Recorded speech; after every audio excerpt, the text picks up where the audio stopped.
Je t'invite sérieusement à écouter à 100% cette vidéo, à prendre des notes si on a besoin, parce que dans cette vidéo, je vais vraiment te montrer, te donner toutes les stratégies pour que tu réussisses ta perte de poids, ta sèche et atteindre vraiment ce physique tracé et musclé. Il y a plusieurs choses à prendre en compte. Le but, c'est pas de te répéter des choses que tu as déjà entendues. Si jamais tu entends des choses que tu as déjà entendues, c'est qu'il y a un problème. C'est que tu les as déjà entendues, tu les as même pas mis en place, donc faut vraiment que tu passes à l'action. Écouter cette vidéo ne suffira pas. Il faut que tu passes à l'action, que tu mettes tout ce que j'ai dit, tu le mettes en place. Bon, déjà, la première chose à comprendre, c'est que perdre du poids, c'est très facile. Tout le monde peut le faire. Tout le monde peut le faire sans plan, sans sport. Il suffit juste de moins manger ou d'aller faire un peu de cardio et tu vas perdre très très rapidement. Et ça a déjà peut-être été ton cas ou le cas de plusieurs proches qui ont perdu du poids rapidement, assez facilement entre guillemets.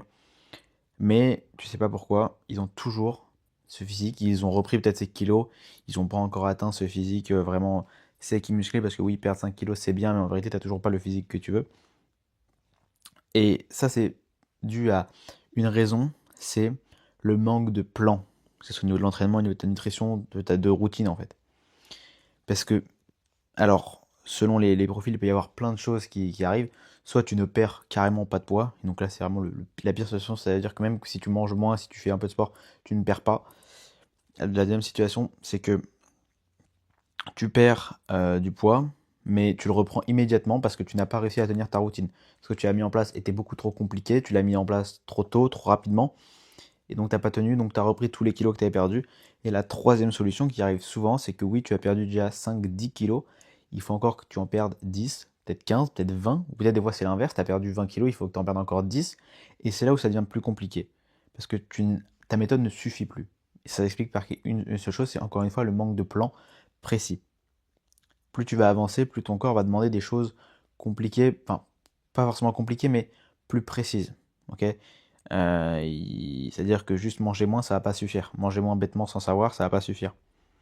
Pour aller chercher vraiment un physique qui est tracé, il va falloir passer par plusieurs étapes pour te permettre d'aller chercher ce physique-là. Et c'est aussi pour ça que c'est pas tout le monde qui peut avoir ce physique.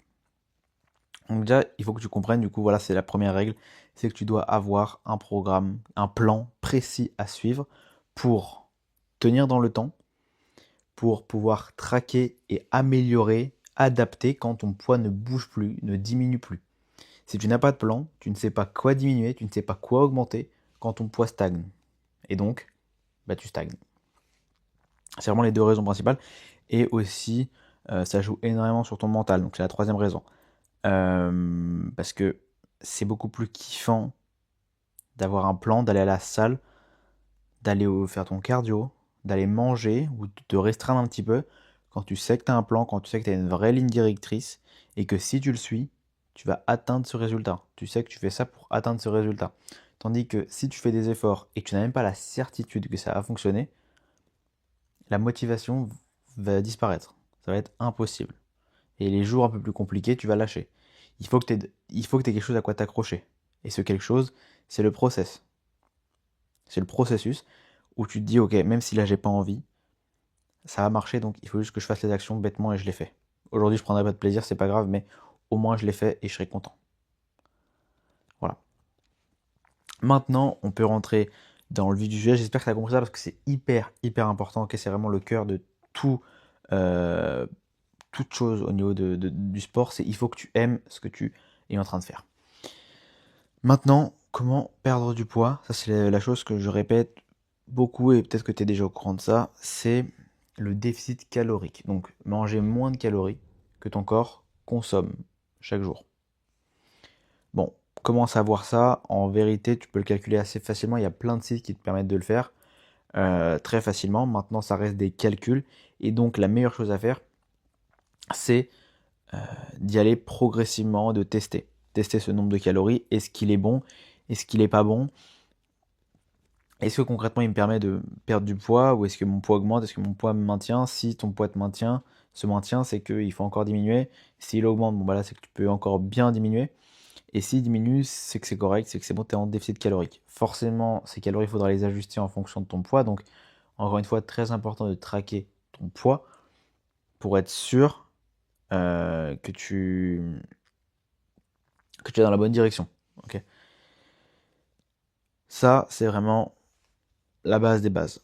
Ensuite, tu ne veux pas juste te restreindre. Ok, tu ne veux pas finir comme beaucoup de monde à manger de la salade, à manger des repas que tu n'aimes pas. Ce que tu veux, c'est quand même te faire plaisir. Pouvoir aller au resto quand on t'en propose un de temps en temps. Pouvoir aller à des repas de famille, prendre des apéros et profiter. Ok, parce que tu as une vie derrière et ta vie ne se résume pas à ton physique et à la musculation, au sport. Et pour ça, ce qui va t'aider, c'est d'augmenter ta HIIT et ta NEAT. En gros, ton métabolisme. Ton métabolisme, il est, je vais éviter d'entrer trop dans les détails, mais il est réparti en plusieurs catégories, entre guillemets, qui vont être les différentes façons dont ton corps va brûler des calories. La plus importante, c'est la NEAT. C'est les mouvements que tu fais au quotidien sans réel but de sans réel but sportif. Ok.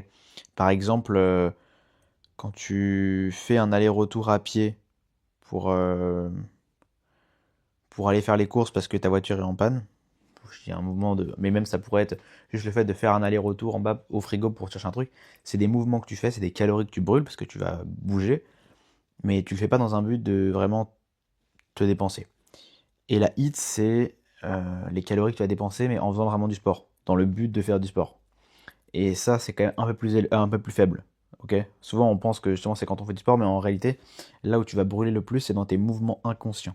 Ok. Là, le fait de te parler, de faire ces mouvements-là, ça brûle des calories. Je le fais pas pour brûler des calories, mais ça brûle des calories. Si je me lève pour aller éteindre la caméra, c'est des mouvements que je fais. Si je descends en bas pour aller me chercher une bouteille d'eau, c'est des mouvements que je fais.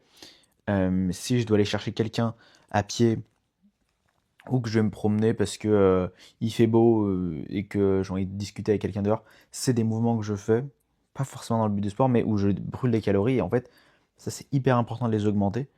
Pourquoi? Parce que en fait, tu les fais inconsciemment et tu brûles beaucoup de calories. Donc si tu es quelqu'un qui travaille souvent assis, par exemple comme moi, tu vois, je suis souvent assis parce que bah, les coachings, je le fais sur le PC, les vidéos, bah, tu vois, là je suis assis, tout est fait sur ordinateur et donc je suis souvent assis, comme beaucoup de monde aujourd'hui. Donc ton but c'est d'aller vraiment augmenter cette dépense calorique, donc avec ta NEAT mais aussi ta HIIT, donc vraiment le sport, donc le cardio. Euh, et ce que je te conseille c'est vraiment la marche assez rapide quand même, qui va brûler vraiment beaucoup de calories et qui est très faible, enfin qui te ne te comment dire, je suis en train d'oublier mes mots, qui ne te demande pas énormément d'efforts. Ok, par exemple, on peut prendre les escaliers, ok, tu peux en voir beaucoup, peut-être que même toi, tu te la butes aux escaliers dans ta salle de sport. Sache qu'une marche à 4 km/h va dépenser plus de calories euh, que de la marche, enfin de la montée d'escalier. Et ça va te demander moins d'efforts, parce que tes genoux vont moins être sollicités, tes hanches aussi. Enfin, donc tu vois, euh, la marche rapide, en vrai, c'est une marche que tu fais un peu classique. Tu vois, une marche que tu fais pour aller à un endroit. T'es dans Paris, t'es dans ta ville, tu veux aller. Ah tiens, vite, viens, on va là-bas, on va voir ça, hop, on y va. Voilà, c'est ce genre de marche. Euh, Tu vas dépenser quand même beaucoup plus de calories, et ça va pas forcément te demander grand-chose, comparé à d'autres. Donc ça, c'est vraiment ce que je vais te conseiller de faire. Ok, tu peux le faire si t'as un chien que tu vas promener, vas-y. Si t'as quelqu'un avec qui t'aimes bien discuter, ou avec qui, par exemple, tu veux passer du temps, et bah, au lieu de passer du temps à chill dans un bar, ou même chill sur un canapé, allez marcher et aller discuter en même temps. Ou déjà, il y a le fait de discuter, le fait de même d'être dehors à l'air libre, ça fait du bien et tu vas pouvoir augmenter ta dépense calorique. Donc c'est vraiment, vraiment très, très important. Et ça va permettre d'augmenter tout ça. Ton métabolisme va augmenter. Et donc, comme ton métabolisme augmente, tu peux être en déficit calorique avec un nombre de calories qui est assez haut. Donc, après, c'est juste vraiment de l'application, de la logique. Plus tu augmentes ton métabolisme, plus tu pourras manger beaucoup parce que tu vas dépenser beaucoup plus de calories. Si tu as 1 heure, 2 heures dans ta journée où tu ne fais rien, si tu vas les passer à courir, à faire du rameur, à faire énormément de cardio, tu vas augmenter ta dépense calorique et donc tu pourras manger plus. Maintenant, si moi je devais te donner mon avis, j'insiste vraiment sur la marche. Pourquoi? Parce que bien sûr que tu vas dépenser beaucoup plus de calories en courant en faisant peut-être du vélo à haute, tu vois, du vélo elliptique vraiment à haute intensité, du rameur à haute intensité, enfin du cardio en gros à haute intensité. Mais le problème, c'est que faire 2 heures de cardio à haute intensité, c'est pratiquement, je pense, je dirais impossible pour quelqu'un qui n'est pas sportif. Ok. Et je pars du principe que tu n'es pas sportif si tu es en surpoids ou quoi. C'est que derrière, t'es pas assez sportif. Donc, et en vrai, même moi, là, 2 heures de cardio comme ça, je te garantis que je les tiens pas. Euh, donc, par contre, la marche, tu pourras. Tu vois, la marche, 2 heures, ça peut faire peut-être beaucoup, c'est vrai.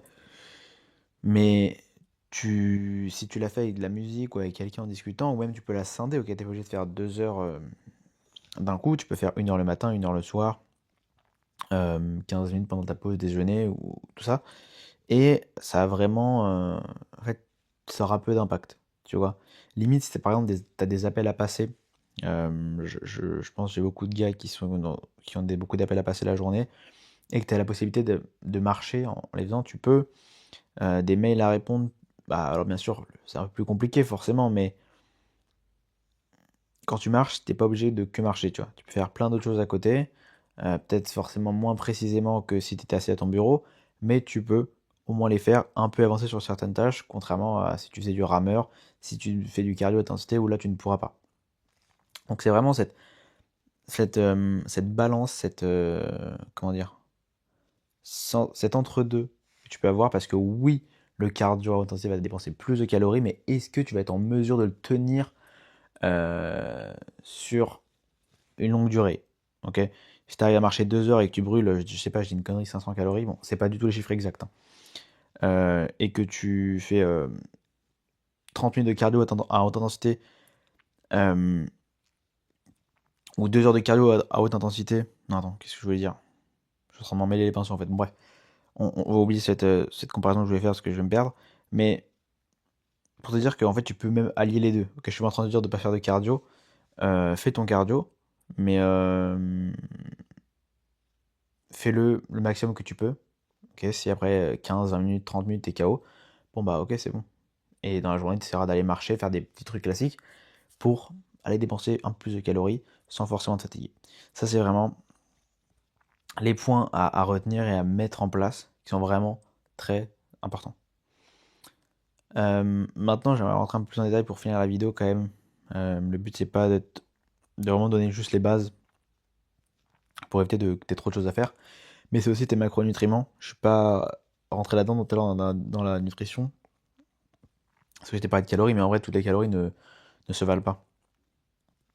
Et concrètement, alors d'aujourd'hui, tu te dis peut-être, ouais, je m'en fous, je veux juste perdre du poids, mais en vérité, un physique maigre, s'il n'y a pas de muscles, c'est pas si beau que ça en vrai. Euh, et peut-être que du coup, une fois que tu auras perdu ce poids-là, tu te diras, bah ok, j'ai perdu du poids, mais mon physique me satisfait toujours pas. Et le but, c'est d'avoir un physique qui te satisfait. C'est pas juste de perdre du poids bêtement, c'est d'avoir un physique qui te satisfait. Et si tu cherches un physique musclé, il faut que tu respectes certaines conditions, c'est donc que tu t'entraînes assez intensivement, intensément, bref, que tu t'entraînes avec intensité, pardon. Voilà, je sais plus parler. Euh, et donc après, j'ai pas rentré dans les détails de l'entraînement, j'en ai déjà fait plein de vidéos. Et que tu consommes assez de protéines, donc je te conseille vraiment 2 grammes par kilo de poids de corps. Vraiment la moyenne, on te conseille entre 1,8 et 2,2. Moi, je te conseille 2 grammes. Au moins, c'est l'entre-deux. Si tu veux aller à 2,2, tu y vas. Et d'avoir vraiment 1 gramme de lipides par kilo de poids de corps, pareil. Pour tout ce qui est hormones, les glucides, pour vraiment avoir de l'énergie et tenir sur la journée, c'est vraiment très important. Donc voilà, faut vraiment que tu arrives à répartir tout ça. Les glucides, en vrai, tu mets ça dans le reste. Tu fous ça dans le reste. C'est vraiment ton énergie. Donc tu t'en bouffes un max tant que ça rentre dans tes calories. Et voilà, c'est vraiment les bases. Tu n'as pas besoin de savoir autre chose. Euh, Il y a forcément plein d'autres choses à savoir, plein d'autres choses à optimiser, mais c'est déjà les premières bases à mettre en place, les premières choses à mettre en place pour réussir ta perte de poids. Voilà. Maintenant, si jamais tu as déjà essayé de mettre tout ça en place et que tu n'y arrives pas, ce qui est possible et ce qui est ok, parce que c'est pas forcément donné à tout le monde, je t'invite à réserver un appel gratuit avec moi dans la description pour qu'on puisse voir ensemble tout ce que tu as mis en place, voir s'il y a des améliorations, des axes d'amélioration à faire et voir si moi j'ai quelque chose à te proposer. Je ne peux pas te promettre de te proposer quelque chose, c'est aussi pour ça que cet appel est gratuit, c'est vraiment comme un appel du diagnostic en fait, voir si ce que tu mets en place peut être résolu avec de simples conseils, peut être résolu très rapidement. En gros, que tu aies une idée plus claire au moins à la fin de cet appel, des conseils précis sur quoi mettre en place pour te débloquer et enfin perdre 5 à 10 kilos dans les 3 à 4 prochains mois. Voilà. Je te laisse t'abonner à cette chaîne, liker cette vidéo, aller me suivre sur Instagram, c'est dans la description, et me poser toutes les questions que tu as en commentaire ou directement sur